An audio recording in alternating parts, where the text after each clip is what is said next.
صلاة الله سلام ورحمة الله وبركاته.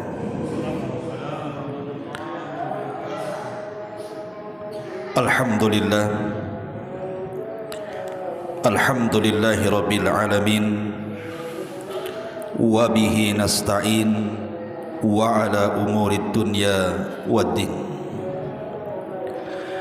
والصلاة والسلام على أشرف الأنبياء والمرسلين سيدنا محمد وعلى آله وصحبه أجمعين أما بعد.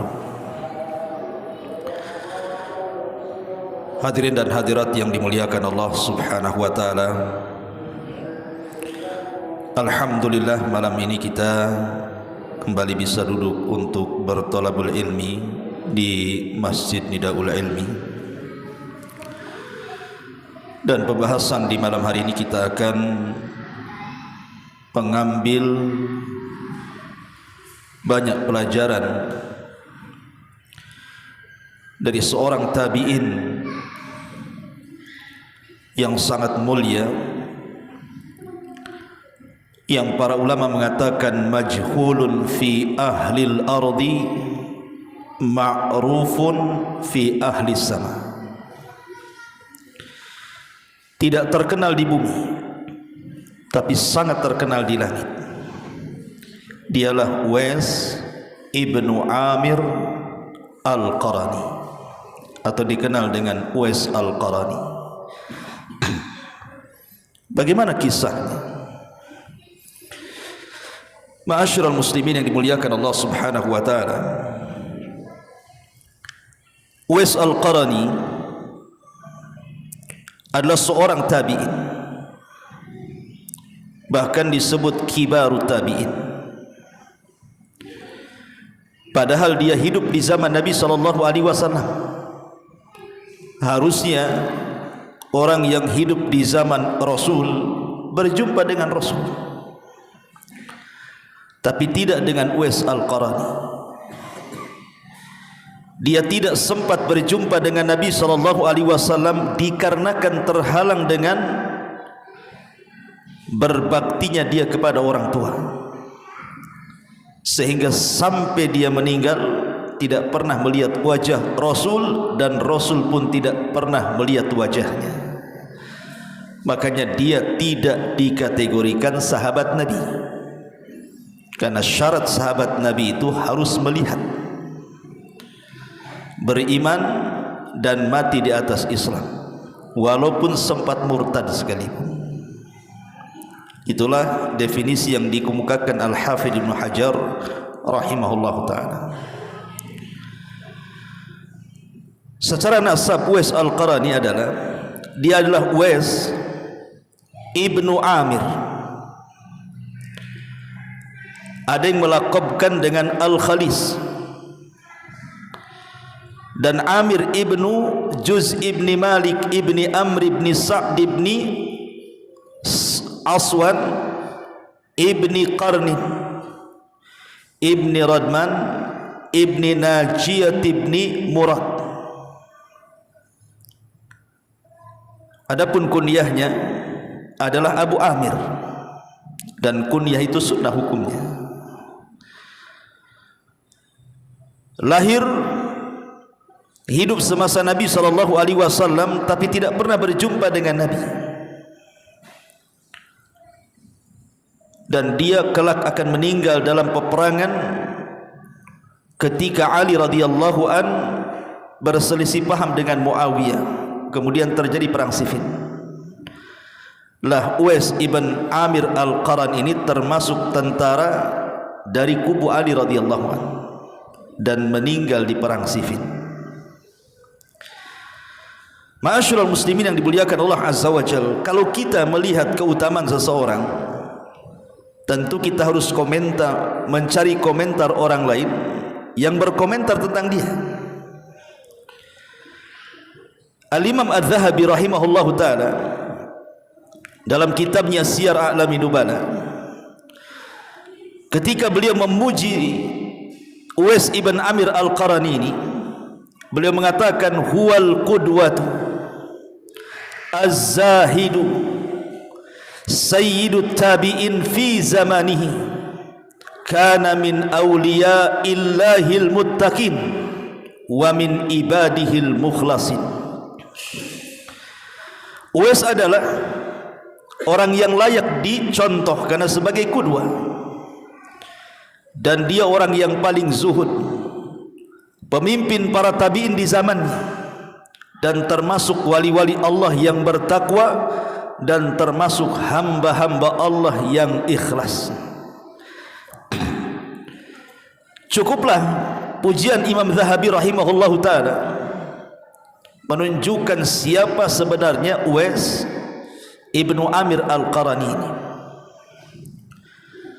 Bahkan dikatakan oleh Abu Nu'aim rahimahullahu ta'ala, faminat tabaqatil ula minat tabi'in sayyidul ubbad wa alamul asfiya minaz zuhad Uwais ibnu Amir al-Qarani.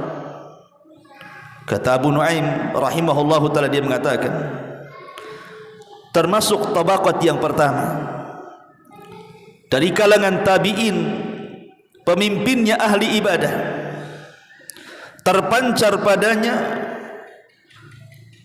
al-asfiya minaz zuhad, kejernihan-kejernihan, karena dia seorang ahli zuhud.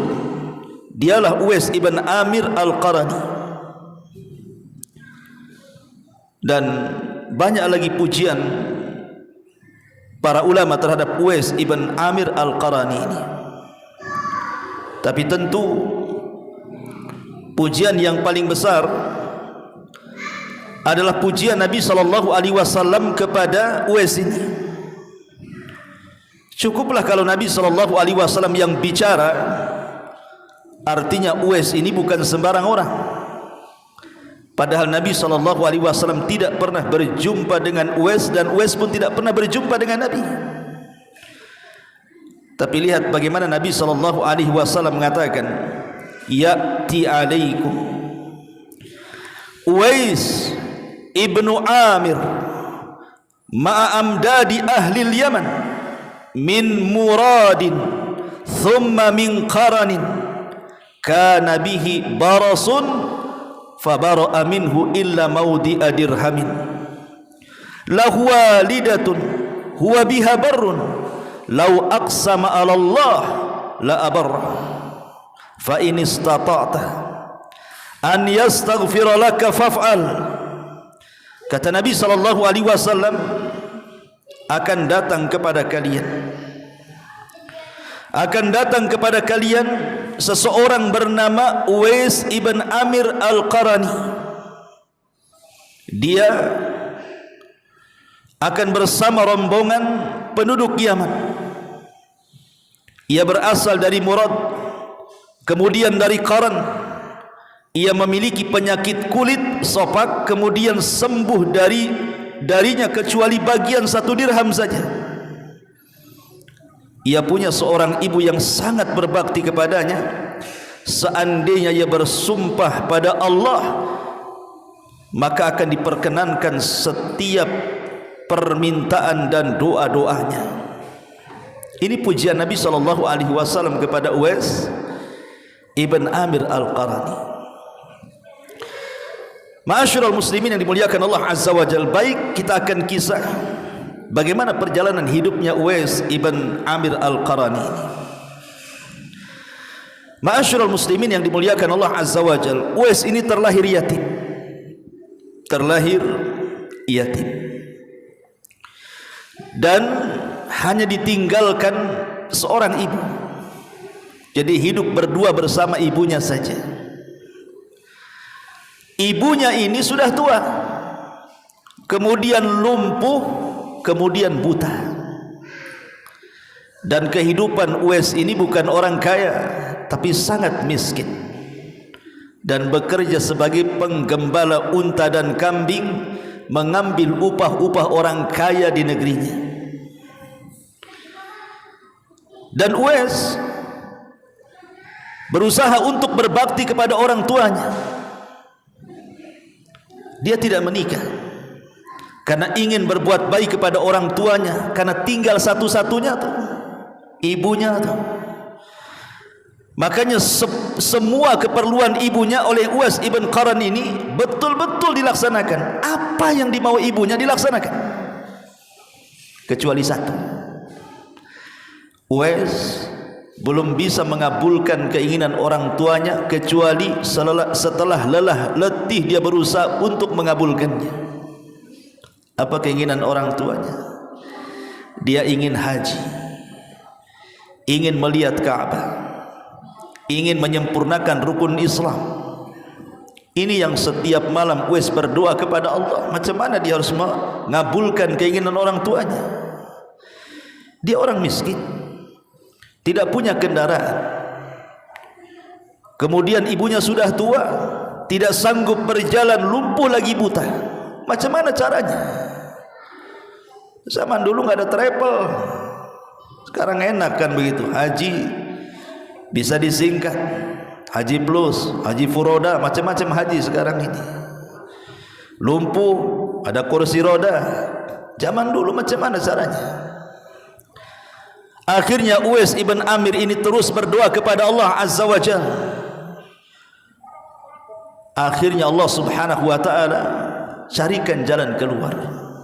Wa man yatawakkal 'ala Allah fa huwa hasbuh. Ketika seluruh perkara ditambatkan kepada Allah Subhanahu wa taala, pasti Allah Subhanahu wa taala yang akan menjadi sutradaranya. Allah tahu bagaimana akan dibuat kepada Uwais ibn Amir al-Qarani ini. Satu hari Uwais membeli anak lembu. Anak lembu ini dibuatkan kandang di atas bukit. Setiap hari Uwais ibn Qaran ini membawa anak lembu itu. Kalau hendak memberi makan, diambillah anak lembu itu, dipikul dari atas bukit ke bawah, dikasih makan. Habis itu setelah makan, dipikul lagi, diletakkan pula di kandangnya di atas. Mungkin antum terpikir nanti kalau lembunya sudah besar, Uwais dan ibunya naik lembu gitu ya. Mana bisa padang pasir naik lembu? Padang pasir itu tidak bisa ditempuh lembu. Kendaraan satu-satunya yang bisa menembus padang pasir itu hanya unta. Kuda saja tidak bisa, apalagi lembu pula yang jalannya kayak semut gitu kan. Kapan sampainya? Ya. Bukan itu keinginan Uwais. Bukan berarti membesarkan lembu itu untuk ditunggangi supaya dia bisa naik haji. Bukan. Tapi Uwais ini sedang latihan fisik. Jadi dia sengaja menggendong anak lembu itu. Kalau dia ngasih makan, diambil anak lembu dari atas, dibawa ke bawah, dikasih makan, diangkat lagi oleh punggungnya sampai ke atas. Setiap hari seperti itu. Lembu ini binatang hidup. Setiap hari bebannya akan bertambah,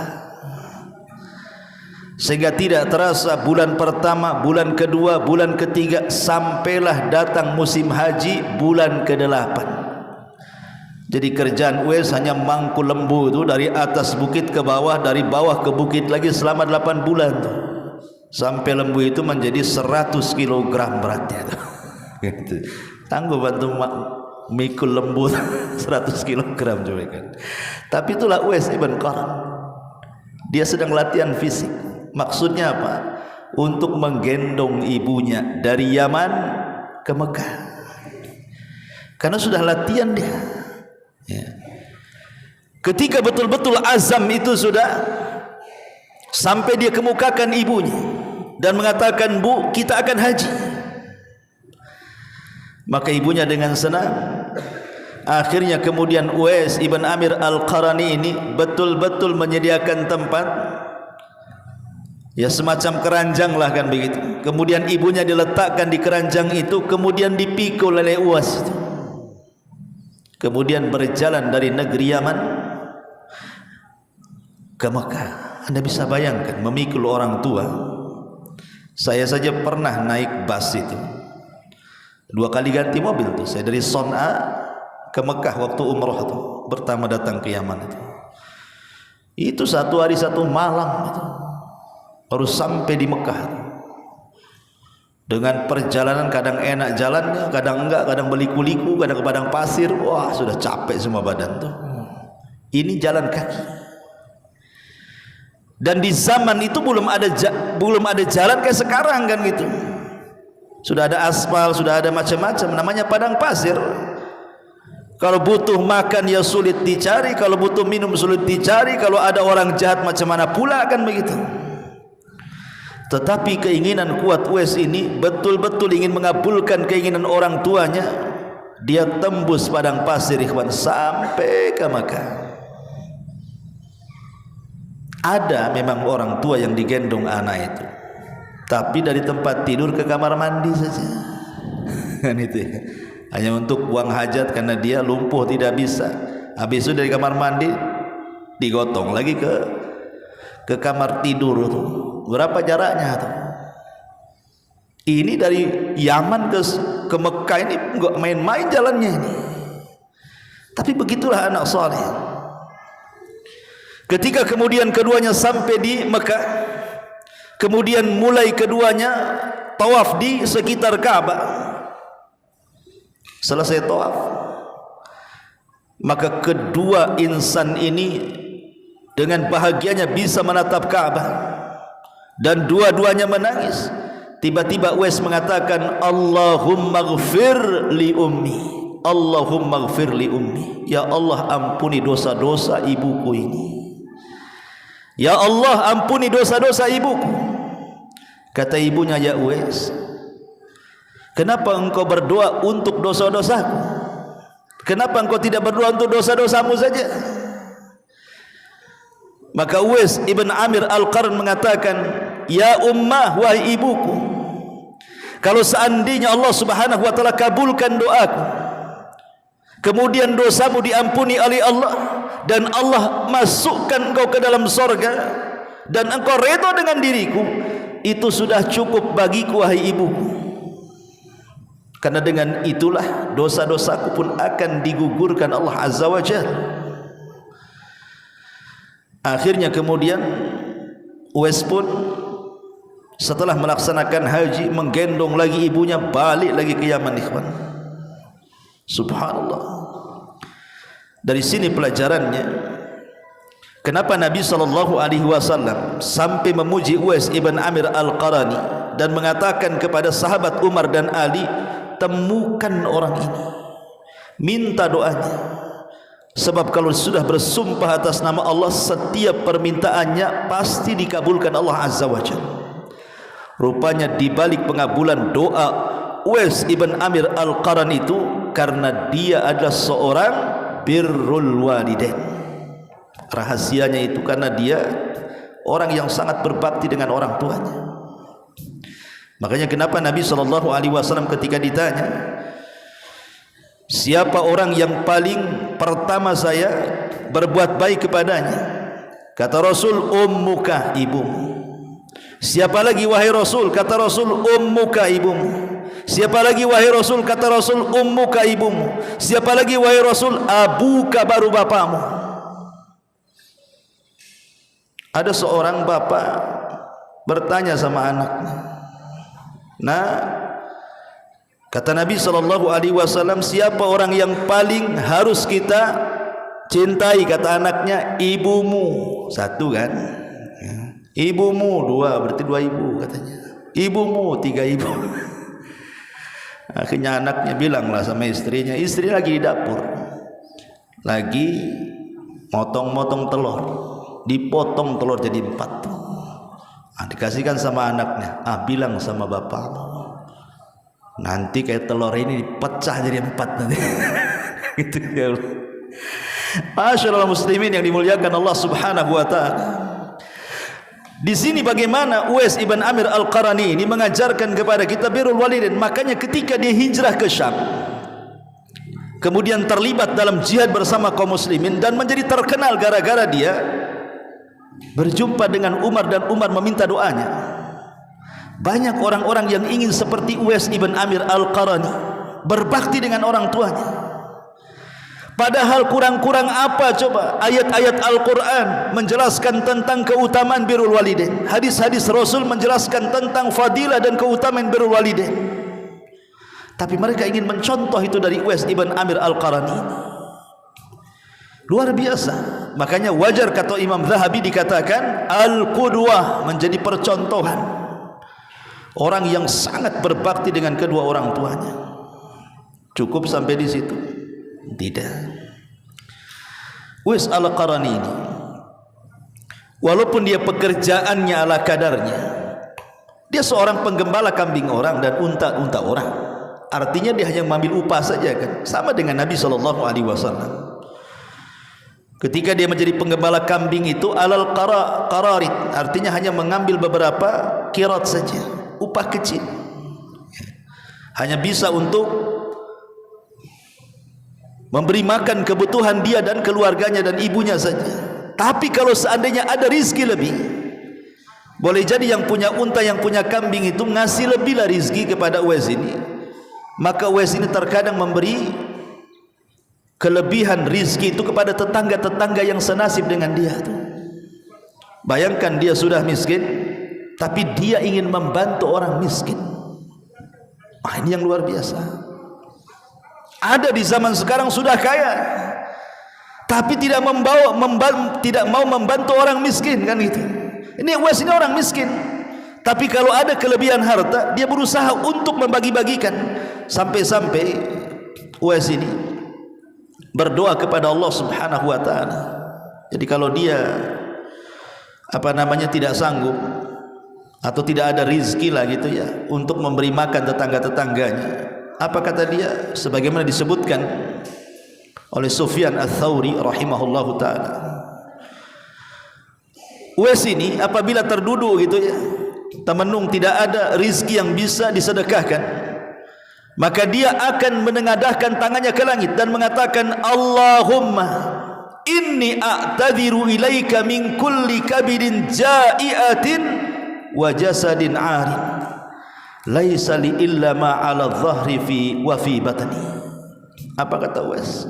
Ya Allah, aku minta uzur kepadamu dari setiap hati yang kelaparan, aku tidak bisa membantu mereka.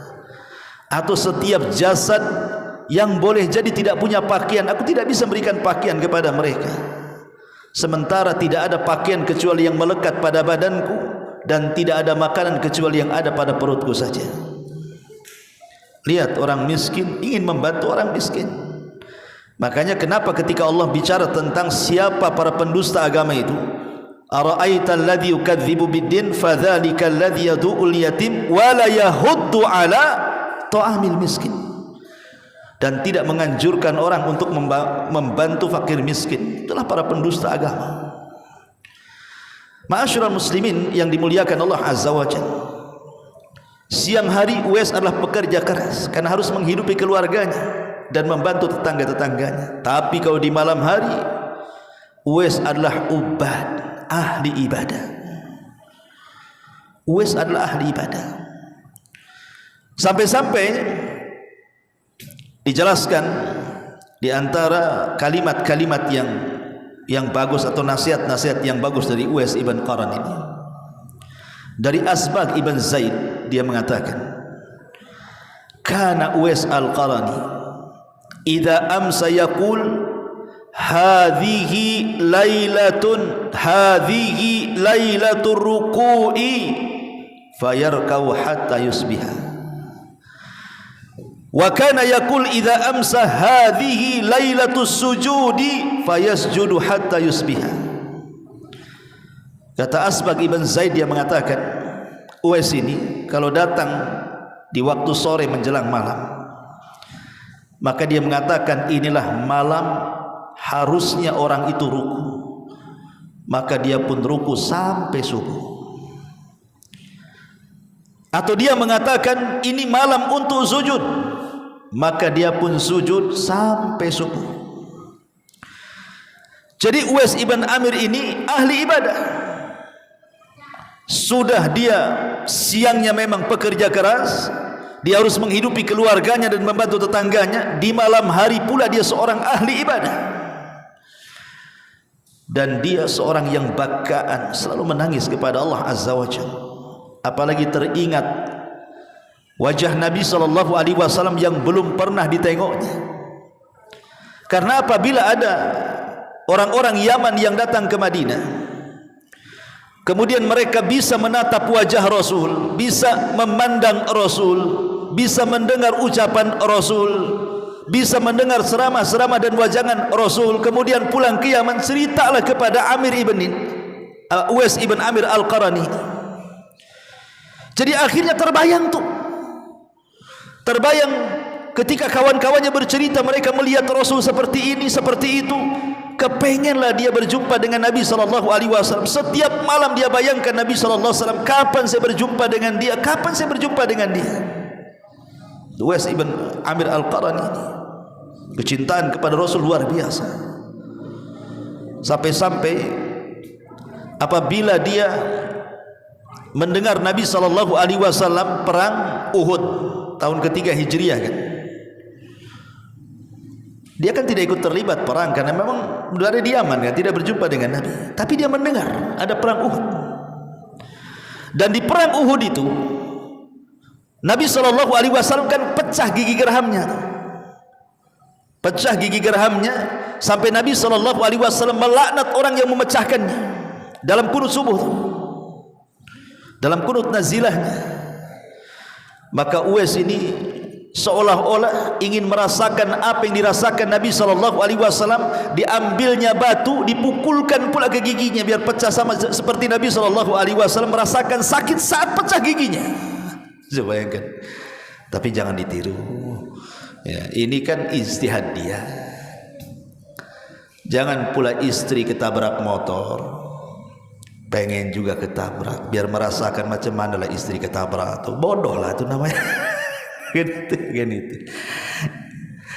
Ma'asyiral muslimin yang dimuliakan Allah Azza wa Jalla, sampai seperti itulah kecintaan Uwais ibn Amir Al-Qarani kepada Rasul.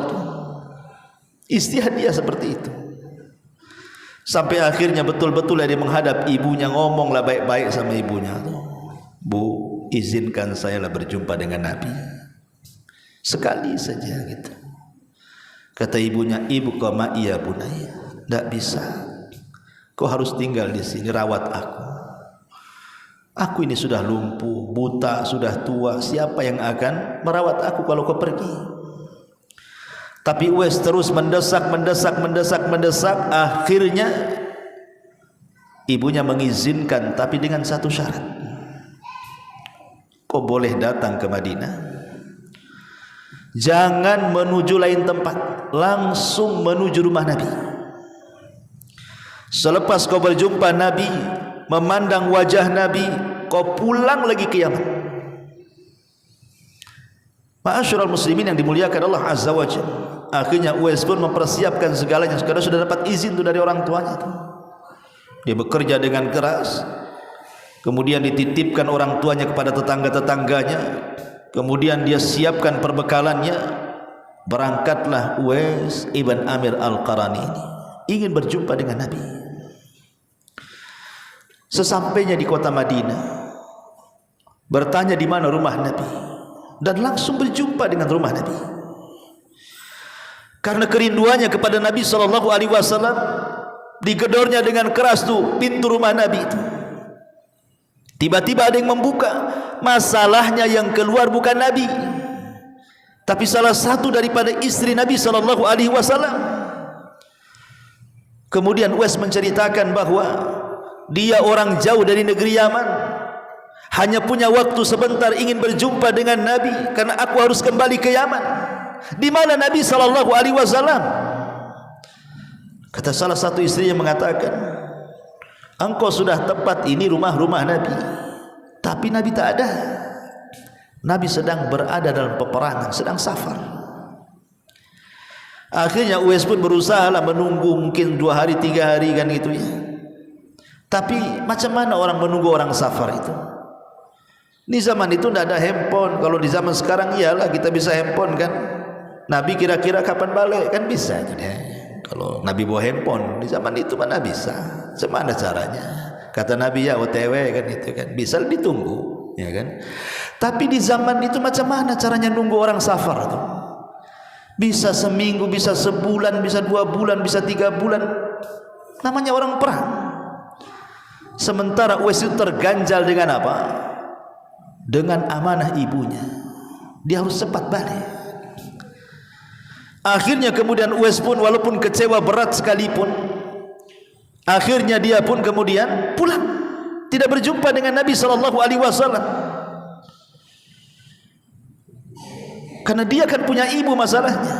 Itulah yang menjadikan dia tidak bisa lagi datang ke Madinah. Sampai wafatnya Nabi SAW, dia harus membantu ibunya. Makanya kenapa kemudian setelah Rasul pulang dari safar, kemudian salah satu istrinya menceritakan bahwa ada anak muda namanya Uwais dari Yaman. Dia ingin berjumpa dengan engkau wahai Rasul, tapi terhalang oleh ibunya, dia harus cepat balik. Maka Nabi SAW kemudian mengatakan, disinilah Rasul bersabda kepada para sahabat tentang siapa Uwais ibn Amir Al-Qarani. Ada seorang laki-laki yang bernama Uwais Al-Qarani. Dia dari Murad, kemudian dari Qaran. Dulu dia punya penyakit safak. Setelah haji dan menghajikan ibunya, sembuh tuh penyakitnya, kecuali 1 dirham yang ada di telapak tangannya. Jadi safaknya tinggal 1 dirham aja di sini. Sengaja tidak dihilangkan. Bahkan ada riwayat itu Uwais sendiri yang minta jangan dihilangkan semuanya. Ya, kalau bisa itu Uwais ibn Amir ini walaupun disembuhkan penyakit safaknya, dia minta kepada Allah Azza wa Jalla, kalau bisa disisakanlah supaya mengenang akan nikmat Allah Subhanahu wa taala. Bersyukur kalau dulu dia pernah sakit kemudian sembuh, diingatkan terus dengan safaknya itu. Karena biasanya orang kalau lagi sakit, ya kan, orang lagi sakit itu terasalah waktu sehat, oh enak kalilah sehat ini. Tapi ketika sehat lupa pula kalau dia sakit. Waktu sakit janji tidak akan makan kacang biar enggak kumat asam urat. Janji enggak makan sirup biar enggak kumat gulanya. Janji enggak makan ini, enggak kolesterolnya enggak naik. Itu waktu sakit tuh janji dia tuh. Sudah sembuh, mana ada main tekan main hantam aja. Kan gitu ya. Karena kadang-kadang orang lupa akan nikmat Allah tuh. Makanya kenapa kemudian Uwais ini meminta supaya ditinggalkan tuh, biar ingat kalau dulu dia pernah sakit, disembuhkan. Dan harusnya seperti itu seorang mukmin, diingatkan akan nikmat Allah Azza wa Jalla. Ya. Ma'asyiral muslimin yang dimuliakan Allah Subhanahu wa taala. Satu hari Umar bin Khattab radhiyallahu anhu dan Ali bin Abi Thalib radhiyallahu anhu. Karena begini ikhwan, salah satu khitab tentang kemuliaan Uwais ibn Amir Al-Qarani ini adalah diberitahu kepada 2 manusia mulia ini, kepada Umar dan Ali. Hei Umar, hei Ali, seolah seperti itu Nabi itu ya. Akan datang kepada kalian seorang yang bernama Uwais ibn Amir Al-Qarani. Kalau kau berjumpa, minta doanya, minta diampuni dosa-dosamu, agar Allah mengabulkan permintaan kalian lewat doanya Uwais, katanya. Itu kalau sudah bersumpah semua permintaannya pasti dikabulkan, kata Rasul. Subhanallah ikhwan. Secara derajat para sahabat itu jauh lebih mulia dibandingkan tabi'in. Macam mana hebat tabi'in pun tidak bisa menandingi para sahabat. Walaupun mereka memiliki gunung sebesar emas sekalipun, tidak bisa mencapai 1 mud, bahkan separuhnya pun tidak kalau dibandingkan dengan para sahabat, kata Nabi. Tidak bisa. Tapi masalahnya keutamaan Uwais ini datang dari lisan Nabi. Nabi yang ngomong. Dan para sahabat Nabi SAW itu kalau ada arahan dari Nabi, maka mereka kuncinya cuma satu, sami'na wa ata'na, dengar, taat. Itulah para sahabat. Makanya kemudian di masa Amirul Mukminin radhiyallahu an, setiap ada rombongan dari Yaman selalu dicegat Selalu dicegah tuh. Kalau ada rombongan dari Yaman saja mau haji, maka Umar radhiyallahu an kemudian akan mencegat kafilah-kafilah dari Yaman yang haji itu dan mengatakan, afikum Uwais, afikum Uwais. Ada Uwais enggak di situ? Enggak ada, wahai Umar. Kecewa Umar. Tahun itu enggak ada Uwais. Datang musim haji berikutnya, nanya lagi, afikum Uwais. Ada enggak Uwais di situ? Enggak ada. Datang lagi haji berikutnya, asih itu aja yang ditanyakan Umar bin Khattab radhiyallahu anhu. Karena memang pesannya Rasul seperti itu. Jadi kegigihan Umar itu macam mana caranya harus ketemu dengan Uwais ini. Akhirnya satu hari betul-betul kemudian ada kafilah datang dari Yaman, kemudian dihadang oleh Umar bin Khattab radhiyallahu an dan mengatakan, afikum Uwais ibnu Amir. Mereka mengatakan, ya ada, dan dia masuk dalam rombongan kami. Kemudian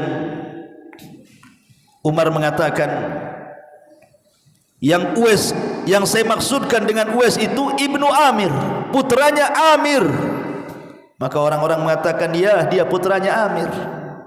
Dia dari Murad. Iya, dia dari Murad. Wah, senang dia. Dia dari Qaran. Iya, dari Qaran. Makin senang Umar. Ini benar nih. Sekarang di mana dia? Kemudian Umar radhiyallahu an sampai mengatakan, dulu orangnya punya penyakit sofa, kemudian disembuhkan, tinggal 1 dirham. Iya, itu orangnya, katanya. Tapi dia tidak bersama rombongan kami, karena dia kehabisan bekal. Di tengah jalan dia mencari tuan penggembala kambing, kemudian dia menggembala kambingnya untuk mendapatkan upah biar bisa melanjutkan hajinya, katanya. Di mana itu, katanya. Kemudian ditunjukkan tempatnya. Maka Umar dan Ali radhiyallahu an pun mencari Uwais. Setelah ketemu, dia sedang sholat, ya. Kemudian diperhatikanlah ciri-ciri Uwais ibn Amir al-Qarani ini ketika salat. Kata Ali radhiyallahu anhu, nampaknya memang itu orangnya tuh. Kita dekati. Selesai salat, maka Umar bertanya, siapa namamu wahai tuan? Maka Uwais mengatakan, ana Abdullah, saya Abdullah, hamba Allah. Kata Umar, kami juga hamba Allah, ya. Saya ingin nama yang orang tuamu memberikan kepadamu. Jujur, siapa namamu? Barulah dia mengatakan, ana Uwais, saya Uwais. Siapa nama bapakmu? Kata Umar. Kata Uwais, Abdullah. Semua kami Abdullah, wahai fulan. Siapa nama bapakmu yang dikasih nama bapaknya kepada bapakmu? Gitu ya. Baru dia mengatakan, namanya Amir. Ada benar itu kan, Uwais ibn Amir. Kau dari Murad? Iya. Kau dari Qaran? Iya. Kau dulu punya penyakit sofa kemudian sembuh? Iya. Sumringahlah Umar bin Khattab radhiyallahu. Ini tuh orangnya. Bertahun-tahun dicari-cari, ketemu pula sekarang di depan mata. Maka Umar radhiyallahu an kemudian mengatakan, fastaghfir li ya Uwais, mintakan ampun kepada Allah untuk wahai Uwais. Fastaghfir li, mintakan ampun kepada Allah untuk wahai Uwais, kata Umar. Maka kemudian Uwais mengatakan, wahai Umar, Amirul Mukminin, engkau kan baru datang dari haji, ya, pasti doamu akan makbul lah kan begitu. Kenapa kau minta doa kepadaku? Kau belum, baru datang dari haji, ya. Maka kata Umar bin Khattab radhiyallahu anhu, ya, memang aku baru datang dari haji, tetapi doamu sangat mustajab karena Nabi yang mengatakan. Akhirnya kemudian Umar pun kekeh meminta doa, maka Uwais pun mendoakan Umar bin Khattab radhiyallahu an, tapi Uwais minta syarat untuk tidak memberitahu siapapun tentang dirinya. Kemudian kata Umar, aina turidu, selepas kau haji ini kau hendak pergi ke mana? Ditanya tujuan hidupnya. Kata Uwais, dia mengatakan, aku ingin ke Kufah, ke Syam. Aku ingin berjihad di sana. Kata Umar radhiyallahu anhu mengatakan, bagaimana kalau seandainya aku akan berikan kau rekomendasi surat, kau sampaikan surat ini ke pemimpin Kufah di sana, biar segala sesuatu hajatmu dipenuhi oleh orang-orang itu. Tetapi Uwais mengatakan, qala akunu fi abratin nas ahabbu ilayya, ya Amirul Mukminin, aku lebih suka menjadi orang miskin dibandingkan orang kaya. Tidak perlu, biar aku berjalan sendiri dengan ala kadarnya ini. Lihat tawadhunya Uwais bin Amir nih, ya. Lah kemudian setelah dia hidup di Syam, banyaklah orang-orang Kufah itu haji setelahnya. Setelah Uwais ada di Kufah gitu ya, orang-orang Kufah itu ada yang haji ke Mekah. Kemudian diceritakan sama Umar bahwa di sana lo ada Uwais, katanya. Kalau engkau datang dan menemukan dia, mintalah doanya. Kan Nabi SAW mengatakan, lau aqsama 'ala Allah la abarra. Dia itu kalau bersumpah atas nama Allah, semua permintaannya dikabulkan. Maka para pembesar-pembesar Kufah ini setelah mendapatkan informasi dari Umar bin Khattab, pulang dia ke Kufah setelah haji, dicarinya Uwais itu. Setelah ketemu, maka mereka pun kemudian meminta doa Uwais ibn Amir al-Qarani. Kemudian Uwais pun mengatakan, kenapa Amirul Mukminin beritahu sehingga semua manusia tahu tentangku? Dari situlah dia bersembunyi sampai ketika terjadi perang Siffin, kemudian dia terlibat jihad dan Allah wafatkan di Siffin dengan kematian yang syahid. Itulah Uwais ibn Amir al-Qarani rahimahullahu ta'ala. Sampai-sampai Nabi SAW pernah mengatakan dalam sebuah hadis yang dikeluarkan Imam Tirmidzi dan disahihkan oleh Syekh Albani rahimahullahu ta'ala, yadkhulul jannah bi syafa'ati rajulin min ummati aksar min bani Tamim. Akan masuk surga sejumlah orang yang lebih banyak dari Bani Tamim dengan syafaat seorang laki-laki dari umatku. Sebagian para ulama seperti Hasan al-Basri rahimahullahu ta'ala ketika memberikan catatan kepada hadis ini, yang dimaksud seorang laki-laki dari umatku adalah Uwais ibn Amir al-Qarani, sebagaimana dijelaskan dalam kitab Mustadraknya karya Al-Imam Hakim rahimahullahu ta'ala. Wallahu alam. Saya ada acara di Jabal Uhud, mungkin sampai di sini dulu. Subhanaka bihamdika asyhadu an la ilaha illa anta astaghfiruka wa atubu ilaik. Allahu ta'ala alam. Assalamualaikum warahmatullahi wabarakatuh.